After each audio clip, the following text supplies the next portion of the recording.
हाँ जी, तो कैसे हो आप लोग? मैं आपका नीलेश पिया बहुत-बहुत स्वागत करता हूँ इस यूट्यूब चैनल पे। दोस्तों, आज की इस वीडियो में हम लोग सॉल्व करेंगे जो अभी आप लोग का फरवरी में बोर्ड एग्जाम होने वाला है, जो विज्ञान का पेपर होने वाला है फरवरी में, ठीक है? उसके लिए ये ऑफिशियल मॉडल पेपर। ये जो मॉडल पेपर है ऑफिशियली बोर्ड द्वारा जारी किए गए हैं। आप बोर्ड की वेबसाइट से इसे डाउनलोड कर सकते हो, ठीक है? आप लोग देख सकते हो 17/2023-24 के लिए ये विज्ञान का कक्षा 10 का ऑफिशियल मॉडल पेपर है। चलो इसको हम लोग सॉल्व करते हैं बिना टाइम वेस्टिंग के।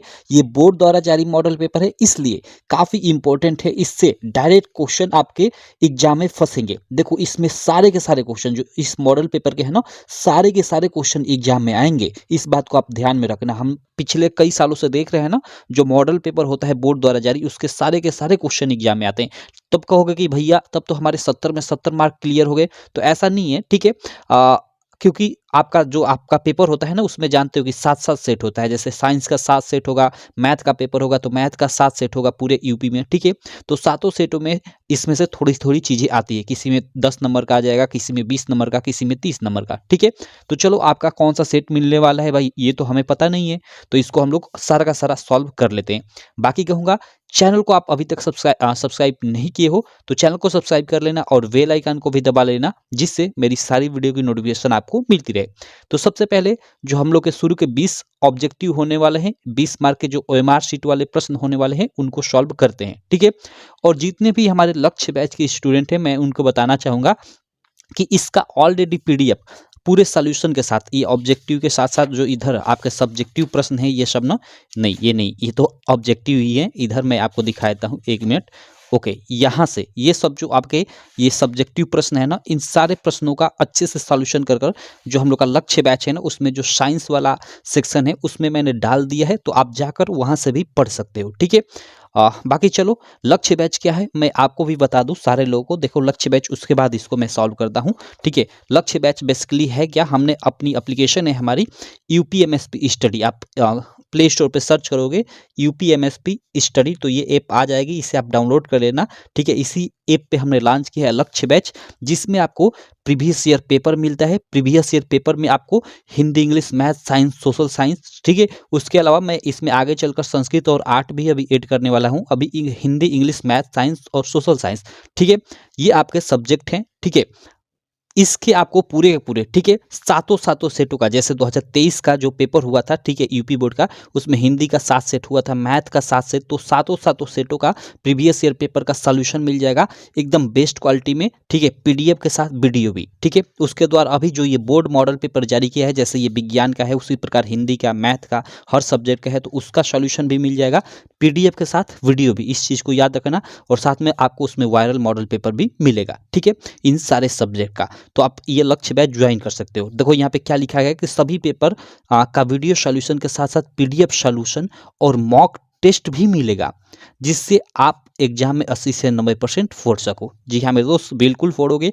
देख सकते हो ये क्वालिटी जो मैंने सॉल्व किया है पीडीएफ, आप देख सकते हो ये हिंदी का अच्छे से ये संदर्भ रेखांकन की व्याख्या ये लिखा गया है। कितना भी इसको जूम करोगे ना तो ये फटेगा नहीं। यहाँ तो मैंने स्क्रीनशॉट लेकर यहाँ पे ऐड किया हुआ है।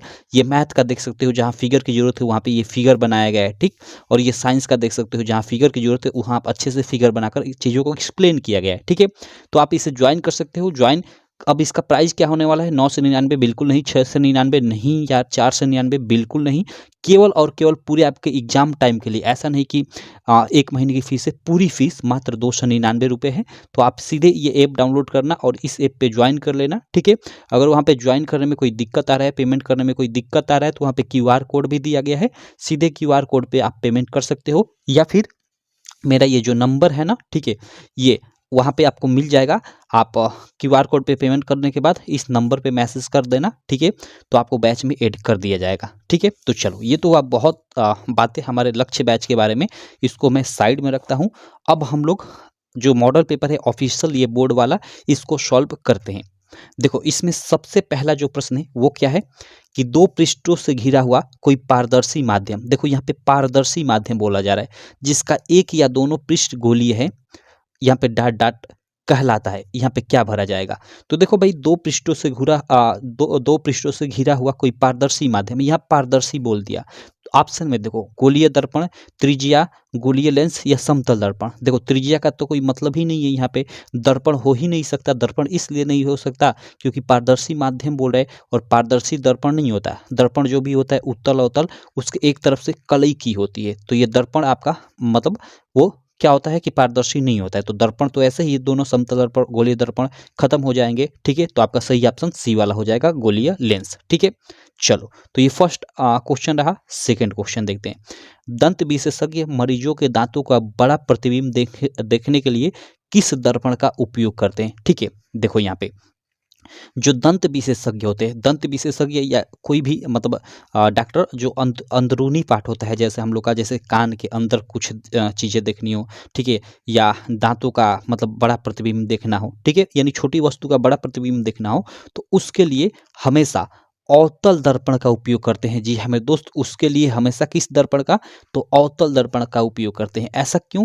क्योंकि देखो जो समतल दर्पण तो होता है भाई सेम उसी साइज का प्रतिबिंब बनाता है, ठीक है, तो ये तो इसका यूज कर नहीं सकते। उत्तल दर्पण हमेशा छोटा ही प्रतिबिंब बनाएगा, तो इसका भी यूज नहीं कर सकते भाई। ठीक है, अवतल दर्पण का इसलिए यूज करते हैं क्योंकि ये छोटी से छोटी वस्तु का बड़ा प्रतिबिंब बना सकता है। ठीक, तो इसलिए इसका यूज करते हैं। हालांकि यह छोटा भी प्रतिबिंब बनाता है लेकिन वो वस्तु की स्थिति पे डिपेंड करता है, तो इसलिए अवतल दर्पण का हम लोग उपयोग करेंगे। ठीक है, चलो ये क्वेश्चन नंबर सेकेंड हुआ। अब देखो क्वेश्चन नंबर थर्ड को हम लोग कर लेते हैं। यह क्या है कि किसी उत्तल लेंस के सामने 2f और अनंत के बीच कोई बिंब, बिंब मीन्स वही वस्तु होता है, वस्तु रखा गया है, इसका प्रतिबिंब बनेगा। ओके, इसका प्रतिबिंब बनेगा, कैसे बनेगा? देखो इसका पूरा का पूरा मैं आपको इसका किरण आरेख ही बनाकर आपको एकदम अच्छे से समझा देता हूँ। ठीक है, देखो हम लोग का क्या बोल रहा है, उत्तल लेंस। ठीक है, जैसे ये हम लोग का एक उत्तल लेंस हो गया। ठीक है, ऐसे ही रफ फिगर में बना ले रहा हूँ। ठीक है, ये हम लोग का ये मुख्य ये लाइन हो गई। ठीक है, मुख्य अक्ष हो गया। ठीक, अब देखो मान लो हम लोग का यहाँ पे क्या है, F1 है। ठीक है, तो यहाँ हम लोग का 2F1 होगा। क्लियर? अब देखो इधर हम लोग का इधर ये F2 है, तो भाई यहाँ पे मान लो 2F2 हो जाएगा हम लोग का। ठीक है, अब देखो यहाँ पे ध्यान देना, हम लोग का क्या बोल रहा है कि उत्तल लेंस के सामने 2f और अनंत के बीच, ये 2f और अनंत के बीच, ठीक है, 2f और अनंत के बीच यानी मान लो यहीं पे वस्तु रखी गई है। ठीक है, हाँ चलो इसको छोटा ही रहेगा ना, इसको मैंने छोटा बनाया तो ये छोटा ही रहेगा। ठीक है, मान लो ये वस्तु है हम लोग की। ठीक, अब देखो तो इसका प्रतिबिंब कहाँ और कैसे बनेगा ये पूछा जा रहा है। तो देखो यहाँ इससे आने वाला जो प्रकाश होगा, लाइट होगा, यहाँ से आएगा और दर्पण से मतलब टकराने के बाद ये F2 से ऐसे होकर यहाँ पे गुजर जाएगा। ठीक है, और फिर यहाँ से जो आएगा मुख्य अक्ष से होकर तो ऐसे ये ऐसे चला जाएगा।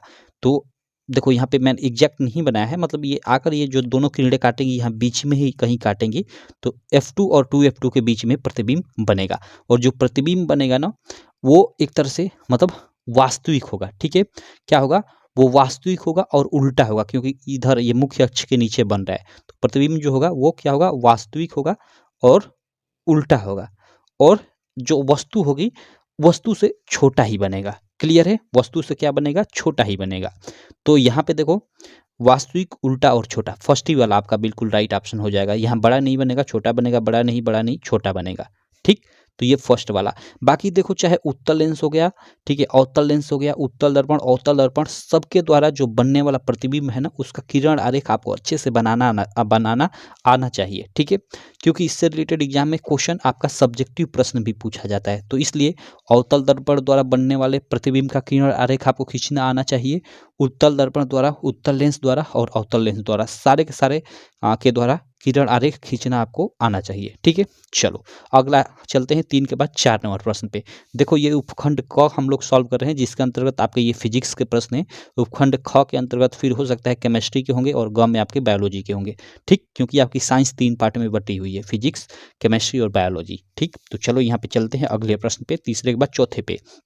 यह क्या बोला जा रहा है कि मानव नेत्र अभिनेत्र लेंस की फोकस दूरी को समायोजित करके विभिन्न दूरियों पर रखी वस्तुओं को फोकसित कर सकता है। ऐसा हो पाने का कारण है, ऐसा हो पाने का जो कारण है ना यार, वो है समंजन क्षमता, आंखों की समंजन क्षमता। देखते हो आप लोग, देखे होंगे आप अपने लाइफ में, आप महसूस भी किए होंगे कि जैसे एकाएक हमारी आंखों पे लाइट आती है ना, तो हमारी आँखों की जो मांसपेशियाँ होती है वो मतलब एकाएक मतलब आँख को सिकोड़ लेती है और जो लाइट है कितना उसका मतलब अंदर मात्रा जाना चाहिए उसको एक तरह से पूरी तरह से मतलब मेंटेन कर लेती है। ठीक, तो उसी को हम लोग समायोजन समायोजन क्षमता बोलते हैं, आंखों का समायोजन क्षमता। ठीक है, तो यहाँ पे देखो, यहाँ पे ऑप्शन के अनुसार ये इधर हम लोग देख लेते हैं, ये आपका समंजन क्षमता। ठीक है, ये आपका समंजन आपका बिल्कुल राइट ऑप्शन हो जाएगा। ठीक, चलो आगे देखते हैं। अगला हम लोग का 5वां प्रश्न है। ये क्या है कि कॉलम ए में दी गई राशियों का सुमेल कॉलम बी में दिए गए एसआई मात्रकों से कर सही विकल्प चुनिए। ठीक है, चलो इसका हम लोग मतलब वही मिलान करना है और इसके लिए ये ऑप्शन दिया हुआ है। तो विद्युत विभवांतर, इधर राशियाँ दी हुई है और इधर उसका एसआई मात्रक दिया हुआ है। ठीक है, तो चलो इसको हम लोग मिलान करते हैं भाई सही सही। ठीक है, अब देखो विद्युत विभवांतर हो गया। विद्युत विभवांतर का मात्रक क्या होता है? वोल्ट होता है। तो ये फर्स्ट का आपका ये फोर्थ वाले पे चला जाएगा। विद्युत धारा का एसआई मात्रक, ठीक है, यानी वही मात्रक क्या होता है? एम्पियर होता है। तो ये इस पे आ जाएगा भाई। अब देखो विद्युत शक्ति, शक्ति का मात्रक क्या होता है भाई? तो शक्ति का मात्रक होता है वाट, ये चला जाएगा यहाँ पे। और प्रतिरोध का मात्रक ओम होता है, तो ये आ जाएगा यहाँ पे। तो यहाँ देखो फर्स्ट का हम लोग का थर्ड पे चला गया। ठीक है, सेकंड का हम लोग का यहाँ सेकंड का फर्स्ट पे। ठीक है, और उसके बाद थर्ड का सेकंड पे और फोर्थ का थर्ड पे, फोर्थ का थर्ड पे। अब देख लो फर्स्ट का थर्ड पे कहाँ है भाई? फर्स्ट का नहीं, फर्स्ट का थर्ड पे नहीं गया है, माफ करना, फोर्थ पे गया है फर्स्ट का। ठीक है, फर्स्ट का फोर्थ पे गया है। तो फर्स्ट का फोर्थ पे एक यहाँ गया है और एक यहाँ गया है। बाकी ये फर्स्ट का फर्स्ट ये गलत हो जाएगा। ठीक है, अब देखो सेकंड का कहाँ गया है भाई? सेकंड का यहाँ पे गया है। सेकंड का हम लोग का फर्स्ट पे। ठीक है, सेकंड का हम लोग का फर्स्ट पे गया है। ठीक है, तो सेकंड का फर्स्ट पे देखो, सेकंड का यहाँ पे सेकंड पे गया है। यहाँ पे देखो सेकंड का सेकंड पे नहीं, इसको तो हम लोग पहले ही ऑप्शन को गलत काट चुके हैं, ये दोनों गलत ही हो गए। यहीं पे इन अब दोनों को हम लोग देख लेते हैं। तो सेकंड का यहाँ सेकंड दिखा रहा है और सेकंड का फर्स्ट दिखा रहा है। तो सेकंड का क्या सेकंड पे गया है? नहीं यार, सेकंड का फर्स्ट पे गया है। तो ये वाला आपका बिल्कुल राइट ऑप्शन हो जाएगा, ये यहाँ से गलत हो जाएगा। ठीक, तो ये तीनों ऑप्शन गलत, आपका ये वाला ऑप्शन सही हो जाएगा। देखो फर्स्ट का फोर्थ पे गया है, फर्स्ट का फोर्थ पे गया है, सेकंड का फर्स्ट पे, सेकंड का फर्स्ट पे, थर्ड का सेकंड पे, थर्ड का सेकंड पे और फोर्थ का थर्ड पे। देखो ये आपका बिल्कुल अच्छा है, तो ये वाला आपका बिल्कुल राइट हो जाएगा। ऐसे ऑप्शनों में ना काफ़ी कन्फ्यूजन टाइप का हो जाता है। आप यहाँ तो अच्छे से मिला लोगे लेकिन यहाँ छाटने में गलती कर देते हो, तो इसको ध्यान से देखना। ठीक है, ध्यान से अच्छे से आपको OMR में मतलब इसको लगाना। चलो आगे चलते हैं 5वें के बाद क्वेश्चन नंबर 6 पे। क्वेश्चन नंबर 6 देखो, कई बार इस क्वेश्चन को करा चुका हूँ। ठीक है, दो चालक तार जिनके पदार्थ लंबाई तथा व्यास समान है किसी विद्युत परिपथ में पहले श्रेणी क्रम में और फिर पार्श्वक्रम में संयोजित किए जाते हैं। श्रेणी क्रम तथा पार्श्वक्रम संयोजन में उत्पन्न ऊष्माओं का अनुपात क्या होगा? एक संबंधी चार। इतनी बार करा चुका हूँ कि इसका आंसर मुझे भी याद हो चुका है। ठीक है, बाकी चलो इसको मैं अच्छे से डिटेल में एकदम इसको सॉल्व करा देता हूँ। देखो हम लोग के दो चालक तार हैं, जैसे ये पहला एक तार हो गया। ठीक है, इधर एक दूसरा तार हो गया। ठीक है, क्या बोला जा रहा है कि दोनों तारों की जो लंबाई है, यानी इनकी लंबाई है, इनका व्यास है, व्यास यानी जो मोटाई है इन दोनों की, ठीक है, समान है। और दोनों क्या है? एक ही पदार्थ के हैं। किसी विद्युत परिपथ में दो चालक तार जिनके पदार्थ, यहाँ बोला जा रहा है पदार्थ लंबाई तथा व्यास समान है, यानी दोनों एक ही पदार्थ के बने हुए। अगर ये लोहा का है तो ये भी लोहा का है। इसकी लंबाई अगर 4 है तो इसकी लंबाई भी 4 है। अगर इसकी मोटाई 2 है तो इसकी भी मोटाई 2 है, यानी सब कुछ समान है। क्या किए जाते हैं ये दोनों कि पहले किसी विद्युत परिपथ में श्रेणी क्रम में और फिर पार्श्व क्रम में यानी वही समांतर क्रम में संयोजित किए जाते हैं। पहले ये दोनों श्रेणी क्रम में जोड़े जाते हैं और फिर समांतर क्रम में जोड़े जाते हैं। तो वही कह रहे हैं कि श्रेणी क्रम और पार्श्व यानी वही समांतर क्रम में संयोजन में उत्पन्न ऊष्माओं का जो अनुपात है वो आप बताओ। ठीक है, तो चलो इनको जोड़ते हैं हम, पहले श्रेणी क्रम में और फिर समांतर क्रम में और फिर ऊष्मा का जो फार्मूला है उसको लगाकर इसको सॉल्व करते हैं। तो देखो इसको जब श्रेणी क्रम में जोड़ेंगे तो श्रेणी क्रम का फार्मूला क्या होता है? R बराबर R1 प्लस R2। ठीक है, तो यहाँ श्रेणी क्रम, यहाँ मैं S लिख देता हूँ सीरीज, यानी ये समझ में आ जाएगा कि यहाँ श्रेणी क्रम वाला ये है। तो श्रेणी क्रम में जोड़ेंगे जब, अब देखो ये दोनों जो पदार्थ है ना, ये एक ही मतलब पदार्थ के बने हैं। ये दोनों तार एक ही पदार्थ के बने हैं, लंबाई भी दोनों का समान है, प्रतिरोध भी मतलब तो प्रतिरोध भी समान होगा क्योंकि इनका व्यास सब कुछ आपस में बराबर है। तो अगर इसका प्रतिरोध R होगा तो इसका भी R होगा। ठीक है, तो यहाँ पे हम लोग का श्रेणी क्रम का फार्मूला होता है R1 plus R2 plus R3 dot dot RN, यानी जितना प्रतिरोध होता है उतना ले लेते हैं, सिंपल। तो यहाँ पे RS इक्वल टू हम लोग क्या कर लेंगे, R1 की जगह पे पहले तार का प्रतिरोध प्लस R2 की जगह दूसरे तार का प्रतिरोध, दूसरे तार का भी प्रतिरोध पहले के बराबर ही होगा, तो इसलिए यहाँ पे भी R लेंगे। तो यहाँ RS बराबर हम लोग का क्या हो जाएगा 2R हो जाएगा। ओके, मतलब जब दोनों को हम लोग श्रेणी क्रम में जोड़ेंगे तो हम लोग का कुल प्रतिरोध 2R आएगा। अब समांतर क्रम में जोड़ लेते हैं। अब देखो 1/R मैं ले लेता हूँ, समांतर क्रम नीचे P लिख देता हूँ, यानी पैरेलल यानी समांतर, समझ में आ जाएगा। अब समांतर क्रम का फार्मूला क्या होता है 1/R1 plus 1/R3 plus 1/R1 plus 1/R2 plus 1/R3 plus 1 मतलब जितना प्रतिरोध होता है उतना ले लेते हैं, एक बट्टा बट्टे में कर कर, ठीक है। तो यहाँ पे देखो 1/R1, R1 का मान यानी पहले तार का प्रतिरोध तो R प्लस 1/R2 यानी दूसरे तार का प्रतिरोध वो भी R होगा, क्योंकि दोनों का प्रतिरोध समान ही होगा, ठीक है। क्यों होगा? क्योंकि दोनों के पदार्थ लंबाई और व्यास समान है दोनों तार के, सिंपल। तो यहाँ पे देखो अब यहाँ से 1/R P बराबर क्या हो जाएगा, अब देखो ये जुड़ेगा तो 2 बट्टे में आपका क्या हो जाएगा R हो जाएगा, क्लियर। अब देखो यहाँ पे ध्यान देना, यहाँ से होगा क्या कि यहाँ से हम लोग का यहाँ से ये RP बराबर हो जाएगा, ये पूरा इधर का इधर, इधर का हम पलट देंगे तो ये हम लोग का R/2 हो जाएगा, ठीक। तो हमने यहाँ पे जब दोनों को श्रेणी क्रम में जोड़ा तो 2R कुल प्रतिरोध आया, और जब हमने समांतर क्रम में जोड़ा तो यहाँ R/2 कुल प्रतिरोध आया, ठीक। अब कह रहा है कि इनको जोड़ने के बाद जो उत्पन्न ऊष्माएं होंगी उनका अनुपात ज्ञात करो। तो देखो हम यहाँ पे एक हीट का फार्मूला लगाएंगे, लगाएंगे यहाँ पे हीट का एक फार्मूला होता है H इक्वल टू क्या होता है V² अपन में R इंटू टी होता है, क्लियर। तो भाई जब ये श्रेणी क्रम में जोड़े जाते हैं तो दोनों तो समान समय के लिए ही जोड़े जाएंगे, जब दोनों समांतर क्रम में तार जोड़े जाते हैं तो समान समय के लिए ही जोड़े जाएंगे, ठीक है, सिंपल। तो अब इस फार्मूले पे हम लोग यहाँ R का मान रख कर, ठीक है, हम लोग सॉल्व करेंगे चीज़ों को। तो यहाँ पे देखो अब क्या होगा कि ये H1 मान लेता हूँ, ये H1 है पहले मतलब श्रेणी क्रम के लिए, ठीक है। और यहाँ पे मैं नीचे लिख लेता हूँ H2 बराबर V² अपन में R इंटू टी, ठीक है। अब देखो इन दोनों का मैं बट्टा कर देता हूँ, यहाँ पे ये R किसके लिए है, ये श्रेणी क्रम के लिए, और ये जो R है ये समांतर क्रम के लिए। यहाँ पे आप कुछ इसका MR मतलब यहाँ पे कुछ ट्रिक भी रख सकते हो जिससे पहचान सको कि भाई मतलब ये श्रेणी क्रम का है और ये समांतर क्रम का है, ठीक। तो देखो दोनों में भाई V², दोनों का मान, ये V का मान तो समान ही होगा विभवांतर का, दोनों में आपका T भी समान होगा एक तरह से, ठीक है। तो हम T को भी काट सकते हैं भाई। तो यहाँ से हम लोग का H1 और बटे H2 में क्या बचा भाई, वो बचा हम लोग का ऊपर 1/R और नीचे भी बचा हम लोग का 1/R, जिसमें ये R क्या है, ये श्रेणी क्रम वाला है, इसको RS ले लेता हूँ और इसको RP में ले लेता हूँ, तो ये RS हो जाएगा, ये हम लोग का RP, ठीक। अब देखो यहाँ से H1 बटे H2 बराबर क्या हो जाएगा, ये हो जाएगा, ये 1/RS है तो ये 1/RS उसी तरह, और ये ऊपर जाकर पलट कर गुणा हो जाएगा, यानी RP बटे 1, तो 1 का तो कोई मतलब ही नहीं है। अब देखो 1 अपन में RS का कुल मान कितने हैं भाई 2R है, ठीक है। तो यहाँ पे 2R हम लोग ले लेंगे और गुणे RP यानी वही समांतर क्रम में जोड़ने पे कुल प्रतिरोध R/2 आया था, तो ये हम लोग का R/2 हो गया, ठीक। अब यहाँ से R और R हम लोग का कैंसिल, ठीक है। तो यहाँ से हम लोग का ऊपर का 1 और ये सॉरी R कैंसिल, ये दो नहीं, ठीक। तो ये दो दोनों का 4, यानी 1/4 हम लोग का ये आ गया H1 बटे H2 में संबंध, यानी H1 और H2 में जो हम लोग का अनुपात होगा वो कितने का होगा, 1:4 का। तो देख रहे हो यहाँ से ये आया यहाँ तक, ये कभी कभी 2 मार्क में भी आपके एग्जाम में आ जाता है, हालांकि ऑब्जेक्टिव में दिया है, कोई दिक्कत नहीं। चलो तो ये ऑप्शन इसका सही हो जाएगा, ठीक है। चलो भाई, तो ये 6 नंबर प्रश्न हुआ। अगला प्रश्न करते हैं। देखो अगला क्वेश्चन हम लोग देख लेते हैं।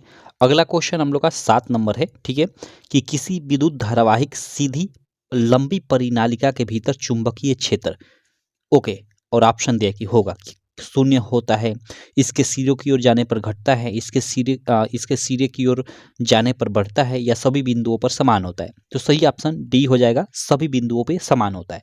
अब ऐसा क्यों, क्योंकि देखो जो मतलब सीधी परिनालिका होगी, ठीक है, ऐसे, ठीक है, उसके अंदर सभी जगह पे जो चुंबकीय क्षेत्र रेखाएं होंगी, ठीक है, वो समान मात्रा में होंगी, इसलिए सभी बिंदुओं पे जो चुंबकीय बल होगा, ठीक है, या चुंबकीय क्षेत्र होगा, ठीक है, वो समान होगा। ठीक, तो किसी विद्युत धारावाहिक सीधी लंबी परिनालिका के भीतर चुंबकीय क्षेत्र, ओके, चुंबकीय क्षेत्र ही पूछ रहा है, तो चुंबकीय क्षेत्र हर जगह समान रहेगा, सिंपल।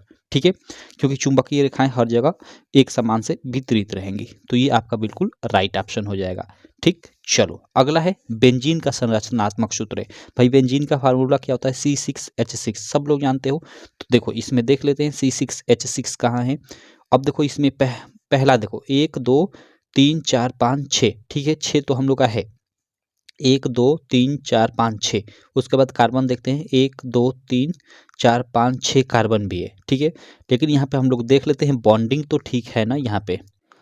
देखो यहाँ पे इसमें बॉन्डिंग भी लगभग ठीक है, कार्बन की संख्या भी ठीक है, हाइड्रोजन की संख्या भी ठीक है, लेकिन जो इसका एक्चुअल जो मतलब फिगर होता है ना, वो ये होता है, ठीक है, कुछ इस प्रकार का। देखो यहाँ पे कार्बन मतलब 3 कार्बन के साथ डबल बांड हो जाएगा, एक एक छोड़कर। यहाँ देखो डबल बांड है, एक छोड़कर यहाँ डबल बांड, फिर एक छोड़कर यहाँ डबल बांड, ठीक है। ये एक्चुअल एकदम फिट ये इसका फिगर है, तो ये वाला इसका राइट ऑप्शन होगा, ना कि ये वाला। और ये वाला तो ऐसे ही आपको देखो, इसमें हाइड्रोजन और कार्बन की संख्या काफ़ी अधिक कम दिखेगी, तो ये ऐसे ही गलत हो जाएगा। तो फार्मूला होता है C6H6 और फिगर इसका कुछ इस प्रकार का बनता है, ठीक है। जैसे एक कार्बन हो गया, इसमें आपका हाइड्रोजन जुड़ जाएगा, फिर डबल बांड के साथ कार्बन जुड़ेगा, इसमें एक हाइड्रोजन, फिर सिंगल बांड के साथ एक कार्बन, फिर डबल बांड, ठीक है, ऐसे मतलब double bond single bond double bond single bond double bond, ऐसे आपका कार्बन जुड़ा रहेगा पूरा का पूरा। जैसे कार्बन यहाँ पे 1 2 3 आपका 4 5 6, तो मान लो यहाँ सिंगल बांड हो गया, तो यहाँ डबल बांड, यहाँ सिंगल बांड तो यहाँ डबल बांड, तो उसके बाद यहाँ सिंगल बांड और फिर यहाँ डबल बांड, ऐसे जुड़ा होगा। और फिर आपका 6 यहाँ पे आपका क्या जुड़ जाएगा, ऐसे हाइड्रोजन जुड़ जाएगा। तो ये आपका ऐसी संरचना होती है। ठीक, तो ये वाली संरचना बिल्कुल आपकी सही हो जाएगी। ठीक है, चलो तो इसमें आपका सी वाला ऑप्शन बिल्कुल राइट हो जाएगा। आगे चलते हैं, अगला प्रश्न देखते हैं भाई। अगला प्रश्न यहाँ पे हम लोग आ जाते हैं प्रश्न संख्या 9 पे। अब देखो ये हम लोग उपखंड ख यानी ये केमिस्ट्री वाले पार्ट में हम लोग मतलब चले गए हैं। तो चलो इनको भी करते हैं एक एक कर। यहाँ पे देखो निम्नलिखित में समजातीय श्रेणी है, हमें इसमें से समजातीय श्रेणी छांटना है और यहाँ उसके लिए कथन दिया गया है कि कौन कौन सही है, हमें बताना है। ठीक है, अब देखो समजातीय श्रेणी में क्या होगा कि आपको देखना है कि जो कार्बन है, ठीक है, और हाइड्रोजन है, उनके बीच अंतर कितने का है। कार्बन में अगर 1 का कहीं अंतर है ना, तो हाइड्रोजन में 2 का अंतर होगा। ठीक है, इस बात को ध्यान रखना। तो देखो पहले में देखो कार्बन यहाँ पे और यहाँ पे कार्बन, यहाँ 1 है तो यहाँ 2 है, ठीक है। हाइड्रोजन 4 है तो यहाँ पे हाइड्रोजन 6 है, ठीक है। यानी कार्बन 1 का अंतर और हाइड्रोजन का 2 का अंतर, यानी ठीक है, ये समजातीय श्रेणी में है। यहाँ पे देखो, अब देखो यहाँ पे कहीं अगर ये मतलब ये तो सिंपल, कहीं पे अगर क्रियात्मक समूह जोड़ जाता है, जैसे अल्कोहल हो गया, इधर देखो ये आपका COOH जुड़ा है, तो ये अलग अलग क्रियात्मक समूह जुड़े हैं, तो ऐसे ही ये समान मतलब समजातीय श्रेणी में नहीं होगा, एक ही क्रियात्मक समूह जुड़े होने चाहिए। ठीक है, तो यहाँ पे COOH जुड़ा है, तो ये आपका गलत हो जाएगा। ठीक, अब देखो यहाँ पे C2H6 और CH3OH जुड़ा है। अब देखो यहाँ पे ध्यान देना, थर्ड वाले में भी देखो आप C2H6 और CH3OH है, यहाँ पे C2H6 है और यहाँ पे CH3 केवल ये रहता है, तो इसकी तुलना करते हैं। यहाँ पे OH भी जुड़ गया है इधर, लेकिन इधर नहीं है, इधर आपका क्रियात्मक समूह जुड़ गया है, इसमें नहीं जुड़ा है, तो ये भी समजातीय श्रेणी में कभी होगा ही नहीं होगा। ठीक, उसके बाद यहाँ पे देखो CH3OH C2H5OH, देखो दोनों में OH जुड़ा है, दोनों में समान क्रियात्मक समूह जुड़ा है। ठीक है, अब देख लेते हैं CH3 और C2H5 में, CH3 और C2H5 में हम लोग का कार्बन और हाइड्रोजन में देख लेते हैं कि अंतर ठीक तो है। यहाँ पे देखो कार्बन 1 है तो यहाँ पे 2 है, यानी कार्बन 1 का अंतर, और हाइड्रोजन यहाँ पे 3 है तो यहाँ पे 5 है, यानी कार्बन 2 का अंतर, यानी बिल्कुल ये समजातीय श्रेणी में है। ठीक है, तो इसमें हम लोग का क्या हो जाएगा, फर्स्ट और फोर्थ ऑप्शन बिल्कुल राइट हो जाएगा। तो फर्स्ट सेकेंड फर्स्ट फोर्थ, ये बी वाला बिल्कुल यहाँ पे। अब इसके लिए ये ऑप्शन मतलब दिया है, ये तो दिया था कथन, और इसके लिए ऑप्शन दिया है कौन सा सही होगा, तो ये वाला सही होगा कि फर्स्ट और फोर्थ सही है, तो फर्स्ट सही है और फोर्थ सही है। ठीक, तो ये बी वाला बिल्कुल राइट ऑप्शन हो जाएगा। ठीक है, चलो तो आशा करता हूँ ये भी आपका प्रश्न क्लियर हो गया होगा। अगला चलते हैं, अगला प्रश्न करते हैं भाई। अगला प्रश्न है 10 नंबर कि पृथ्वी की भूप्रकृति में प्राकृतिक रूप से पाए जाने वाले तत्वों या यौगिकों को कहते हैं, यहाँ पे खाली स्थान में भरना है कि क्या कहते हैं। तो देखो सबसे पहले हम लोग का अयस्क दिया है, उसके बाद गैंग दिया है, उसके बाद खनिज, उसके बाद धातु। ठीक है, तो देखो यहाँ पे ध्यान देना, पृथ्वी में प्रकृति रूप से पाए जाने वाले जो तत्व ये यौगिक होते हैं उनको एक तरह से हम लोग खनिज कहते हैं, ठीक है। और उनके साथ जो अशुद्धियाँ पाई जाती है उनको गैंग कहा जाता है। और खनिजों से, ठीक है, कम मात्रा में, एक तरह से कम खर्चे में धातुओं का जो मतलब प्राप्त कर ली जाती हैं धातुएं, ठीक है, उनको हम लोग अयस्क कहते हैं, ठीक। तो चलो यहाँ पे अब पृथ्वी के परपटी में प्राकृतिक रूप से पाए जाने वाले तत्वों या यौगिकों को कहते हैं, तो वो हम लोग खनिज कहते हैं, सिंपल, ठीक। अब देखो दांतों का क्षय कब प्रारंभ होता है, ठीक। तो देखो दांतों का क्षय कब प्रारंभ होता है, तो भाई दांतों का जो क्षय होता है जब मुंह का पीएच मान 5.5 से कम होने लगता है, ठीक है, तब दांतों का क्षय होना चालू हो जाता है। तो बी वाला ऑप्शन सही हो जाएगा कि पीएच का, मुंह का पीएच 5.5 से कम होने पर इस दांतों का जो क्षय होना होता है ना, वो चालू हो जाता है, ठीक है। चलो आगे चलते हैं। 12 नंबर प्रश्न। ओके, 12 नंबर प्रश्न में देखो ये कैसे प्रश्न दिया है, ये अभिकथन दिया है, तर्क दिया है, ठीक। और फिर इसके लिए ऑप्शन दिया है कि कौन कैसे सही है। चलो देख लेते हैं। देखो यहाँ पे दिया है, देखो अभिकथन दिया है, यहाँ पे अभिकथन फर्स्ट कर दिया है कि जिंक सल्फ्यूरिक अम्ल के साथ अभिक्रिया कर जिंक सल्फेट तथा हाइड्रोजन गैस बनाता है। यह एक विस्थापन अभिक्रिया है। तो चलो देखते हैं। जैसे जिंक Zn सल्फ्यूरिक अम्ल यानी H2SO4 के साथ अभिक्रिया करता है तो क्या बनाता है, जिंक सल्फेट। तो जी बिल्कुल बनाता है। या जिंक क्या करता है कि हाइड्रोजन को विस्थापित कर देता है, क्योंकि इसकी अभिक्रियाशीलता अधिक होती है हाइड्रोजन की अपेक्षा। तो यहाँ जिंक सल्फेट बना लेता है और हाइड्रोजन को विस्थापित कर लेता है और हाइड्रोजन गैस के रूप में उड़ जाता है, ठीक है। तो यहाँ पे क्या रहा है कि तथा हाइड्रोजन गैस बनाता है, यह एक विस्थापन अभिक्रिया है। तो बिल्कुल विस्थापन अभिक्रिया, क्योंकि यहाँ जिंक हाइड्रोजन को विस्थापित कर दे रहा है, ठीक है। तो ये विस्थापन अभिक्रिया है, हाँ है, बिल्कुल है, सही है, ये बोल रहा है, ठीक। आगे देखो, तो ये तो अभिकथन था। तर्क क्या दिया है, तर्क दिया है सेकंड कि जिंक ऑक्सीजन के साथ अभिक्रिया कर जिंक ऑक्साइड बनाता है। जिंक ऑक्सीजन के साथ अभिक्रिया करके क्या बनाता है, जिंक ऑक्साइड बनाता है। सही बात है, बनाता ही बनाता है, ठीक। तो ये तर्क भी सही है। अब देखो हमें ऑप्शन में क्या दिया है कि दोनों अभिकथन यानी अभिकथन एक तथा तर्क, ये सेकंड वाला सही है, तथा तर्क अभिकथन का सही स्पष्टीकरण है। नहीं भाई, दोनों तो सही हैं, लेकिन जो ये तर्क है वो अभिकथन का स्पष्टीकरण है, ऐसा नहीं है, बिल्कुल नहीं है। अभिकथन तथा तर्क दोनों सही है, परंतु तर्क अभिकथन का स्पष्टीकरण नहीं है। हाँ बिल्कुल, ये तो है। यहाँ स्पष्ट तर्क और इसमें अभिकथन में कोई मतलब ही नहीं है, दोनों अलग अलग चीज़ें। तो इसलिए हम बोल सकते हैं कि यहाँ तर्क अभिकथन का स्पष्टीकरण नहीं है। क्लियर। चलो, तो ये बी वाला ऑप्शन इसके लिए राइट हो जाएगा। बाकी अभिकथन फर्स्ट सही है परंतु तर्क गलत है, नहीं, दोनों सही है। अभिकथन फर्स्ट तथा तर्क दोनों गलत है, नहीं नहीं भाई, दोनों सही है, ठीक। ये बी वाला ऑप्शन बिल्कुल राइट हो जाएगा इसके लिए। अगला 12 के बाद हम लोग 13 नंबर क्वेश्चन देख लेते हैं भाई। 13 नंबर क्वेश्चन देखो आप लोग स्क्रीन पे। देखो इसमें क्या करना है, निम्नलिखित रासायनिक समीकरण को पूरा कीजिए, ठीक है। इसमें रासायनिक समीकरण को पूरा करना है। अब देखो यहाँ पे ये थोड़ा ये क्वेश्चन गलत टाइप है बोर्ड की तरफ से, ठीक है। बोर्ड ने इसको गलत टाइप कर दिया है, ठीक है। यहाँ पे CH3COOH, ये मतलब यहाँ ये नहीं रहना चाहिए, यहाँ पे पूरा पूरा ये खाली स्थान रहना चाहिए, ठीक है। और यहाँ पे भराएगा आपका CH3COOH, ठीक है। CH3COOH यानी एसिटिकम, ठीक है। जब NaOH से ये CH3COOH अभिक्रिया करेगा तो CH3COONA और प्लस जल, ठीक है, बन जाएगा। ये क्या होता है, ये होता है आपका सोडियम एसीटेट, ठीक। तो चलो, तो यहाँ पे ये नहीं रहना चाहिए था, ठीक है। और यही आपका भराएगा और ऑप्शन के अनुसार ये आपका सही हो जाएगा, सिंपल।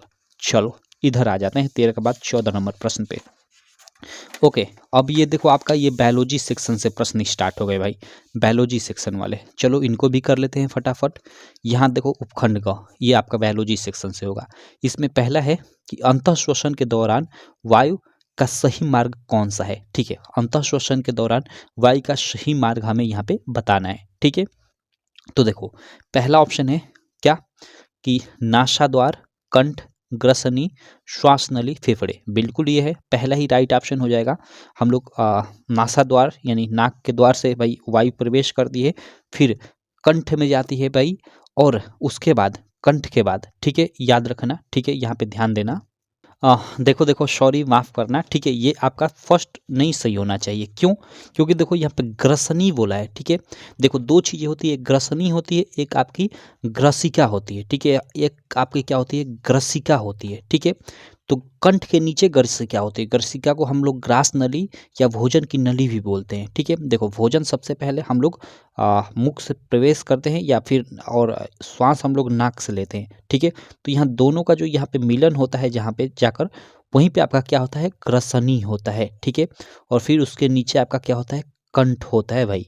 ठीक है, और कंठ के नीचे से यहाँ पे अब आपका यहाँ यहीं पे एपिग्लॉटिक्स होता है। यहाँ पे दो नलियाँ होती हैं। ठीक है, एक आपका ग्रसिका होती है जिसको आप भोजन की नली भी बोलते हो। ठीक, और एक आपकी श्वास नली हो जाती है, सिंपल। तो यहाँ पे हम लोग जब सांस लेंगे भाई, अंतः श्वसन करेंगे, तो सांस लेंगे तो नासा द्वार से होते हुए, ठीक है, फिर ग्रसनी से होते हुए कंठ में जाएगा। नासा द्वार, ग्रसनी, कंठ, ये डी वाला ऑप्शन आपका राइट होना चाहिए। ठीक है, ये वाला। उसके बाद फिर यहाँ पे श्वास नली से होते हुए अंदर फेफड़े में, कोशिकाओं से होते हुए फेफड़े में चला जाता है भाई।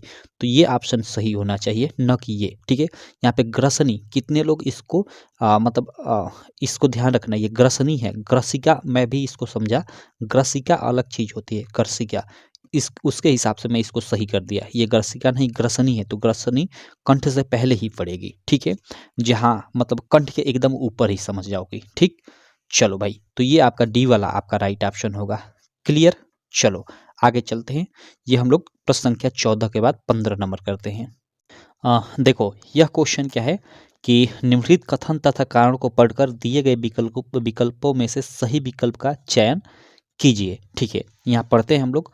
कथन सबसे पहले पढ़ते हैं। कथन क्या है कि पिता से प्राप्त क्रोमोसोम से बच्चों के लिंग का निर्धारण होता है। हाँ, होता है भाई। ठीक है, क्रोमोसोम यानी हुई, यहाँ एक तरह से कहने का मतलब गुणसूत्रों से है। ठीक है, उसके बाद कारण क्या है कि मानव पुरुष में एक एक्स और एक वाई गुणसूत्र होता है। सही बात है, बिल्कुल सही बात है। अब देखो यहाँ पे दिया क्या है कि कथन और कारण दोनों सत्य हैं और कारण कथन का सही व्याख्या करता है। कारण कथन का सही व्याख्या करता है। हाँ बिल्कुल, करता ही करता है। ठीक है, कथन और कारण दोनों सत्य हैं, परंतु कारण कथन की सही व्याख्या नहीं करता। ऐसा नहीं है, कर रहा है भाई। ठीक है, कथन सत्य है पर कारण असत्य है, कथन असत्य है पर नहीं नहीं, ये ए वाला ऑप्शन बिल्कुल राइट हो जाएगा। ठीक है, कि कथन और कारण दोनों सत्य हैं और कारण कथन का सही व्याख्या करता है। ठीक है, चलो भाई। ठीक, अगले प्रश्न को हम लोग करते हैं। ठीक है, अगला प्रश्न चलो देखते हैं। अगला प्रश्न 16 नंबर है। यहाँ पे देख सकते हो आप लोग कि विद्युत आवेग के प्रवाह का सही दिशा कौन सी है। ठीक है, यहाँ पे देखो ये आपका ये जो है ना पूरा का पूरा फिगर, ये तंत्रिका एक तरह से आपका जो कोशिका है उसके लिए आपका फिगर दिया हुआ है। ठीक है, यहाँ पे हमें बताना है कि विद्युत आवेग का सही प्रवाह क्या है। ठीक है, देखो एक तंत्रिका कोशिका में यहाँ पे जो ये फिगर आपको दिख रहा है इस टाइप का। ठीक है, यहाँ पे देखो इधर कुछ इस टाइप का दिख रहा है ना, और एक टाइप में इधर ऐसे मतलब दिख रहा है, और इसमें माफ करना, ऐसे इस टाइप का दिख रहा है। तो इसमें जो ये वाला साइड होता है इसको हम लोग द्रुमिका बोलते हैं। ठीक है, ये क्या होता है, द्रुमिका होता है। ठीक है, और ये वाला जो पार्ट होता है, ठीक है, इसको हम लोग तंत्रिकाक्ष एक्जॉन बोलते हैं, तंत्रिकाक्ष बोलते हैं।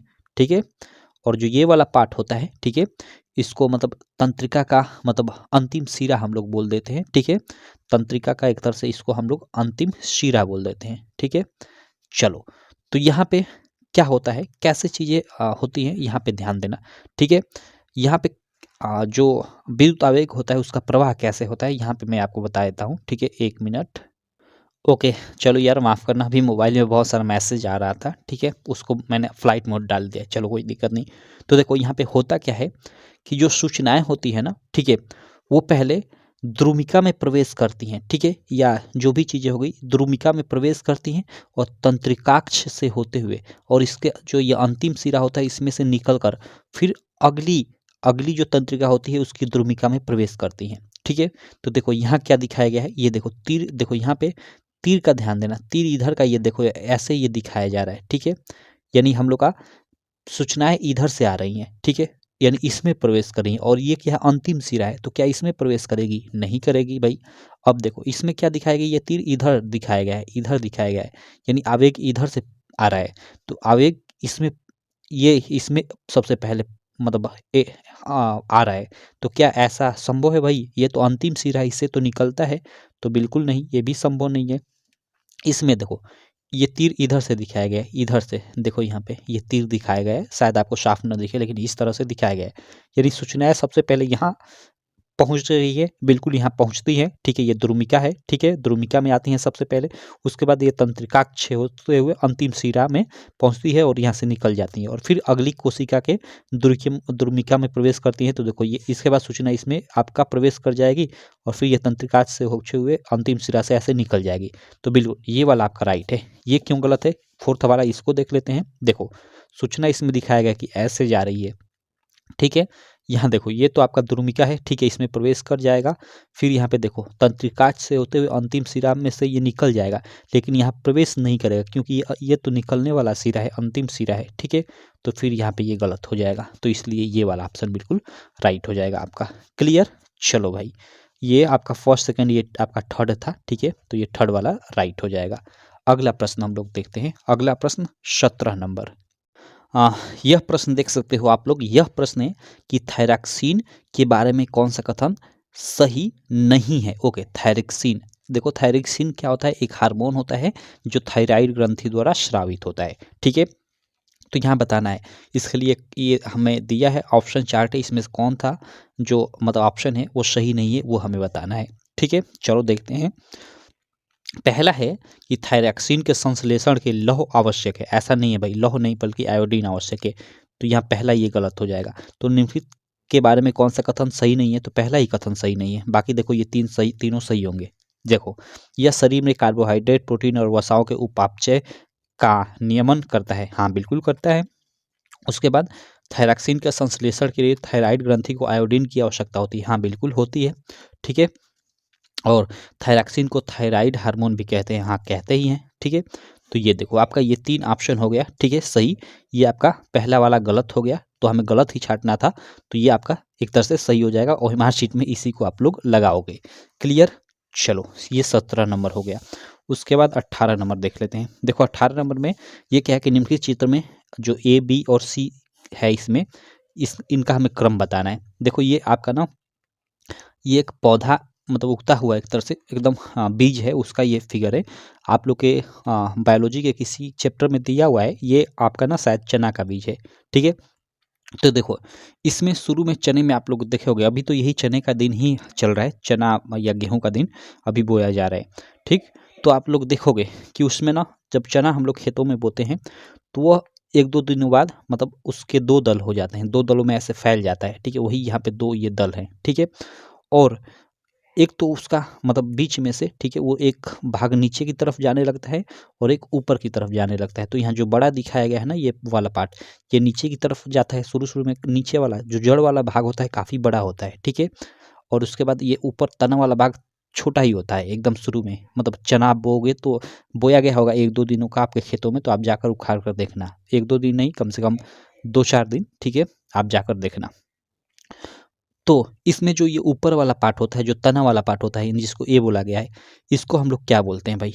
तो ऊपर वाला जो आपका तना वाला पार्ट होता है भाई, उसको हम लोग प्रांकुर बोलते हैं, प्लूम्यूल बोलते हैं, प्रांकुर होता है, ठीक है।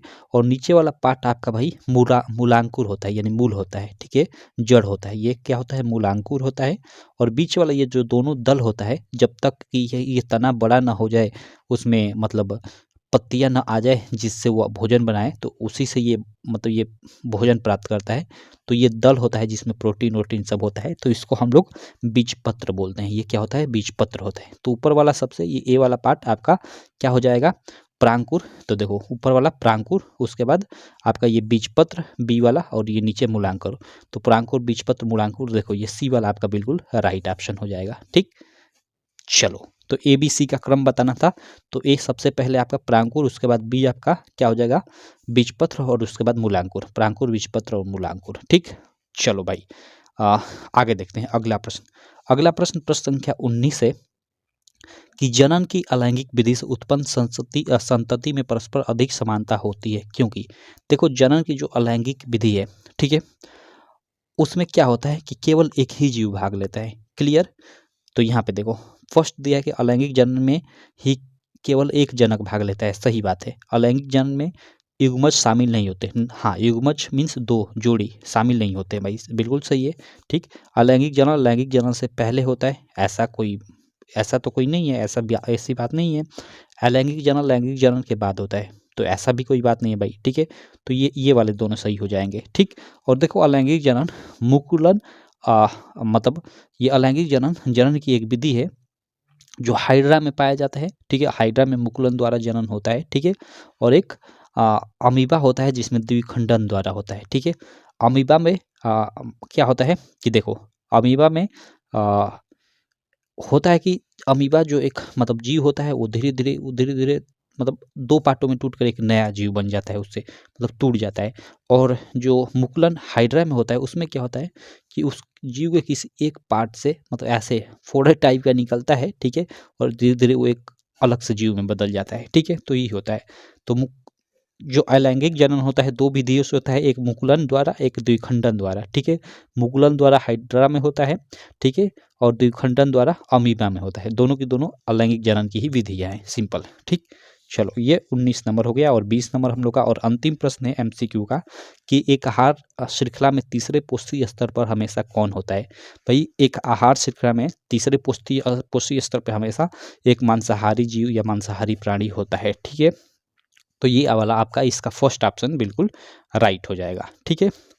तो इस प्रकार हमने अब तक जो 20 एमसीक्यू हैं उसको सॉल्व कर लिया। ये सारे के सारे एमसीक्यू काफ़ी खतरनाक थे, ठीक है। तो इनको हमने कर लिया, ठीक है। चलो यार, बाकी आगे के जो प्रश्न है ना उनको हम लोग अगली वीडियो में जो ये आगे के सब्जेक्टिव प्रश्न हैं उनको हम लोग आगे की वीडियो में सॉल्व करेंगे। बाकी जो लक्ष्य बैच के स्टूडेंट है ना भाई, उनके लिए मैंने पहले ही जो ऐप है ना उसमें डाल रखा है इसका पूरा का पूरा पीडीएफ सॉल्यूशन एकदम अच्छे से। तो वो सब वहाँ से जाकर पढ़ सकते हैं, ठीक है। बाकी ये लक्ष्य बैच के बारे में मैंने आपको बता ही दिया। ये हमारी एप्लीकेशन है यूपीएमएसपी स्टडी, इस पर आप ज्वाइन करना चाहते हो तो कर सकते हो। सीधे ऐप से जाकर पेमेंट कर सकते हो। यहाँ पे कोई भी वहाँ पे दिक्कत हो रही है तो आप इस नंबर पे मैसेज भी कर सकते हो, व्हाट्सअप नंबर, कोई भी दिक्कत हो, ठीक है। आप सीधे डायरेक्ट व्हाट्सअप नंबर ये है मेरा, कर पूछ सकते हो, ठीक है। तो चलो आप ज़रूर अगर ज्वाइन करना चाहते हो तो कर लेना लक्ष्य बैच।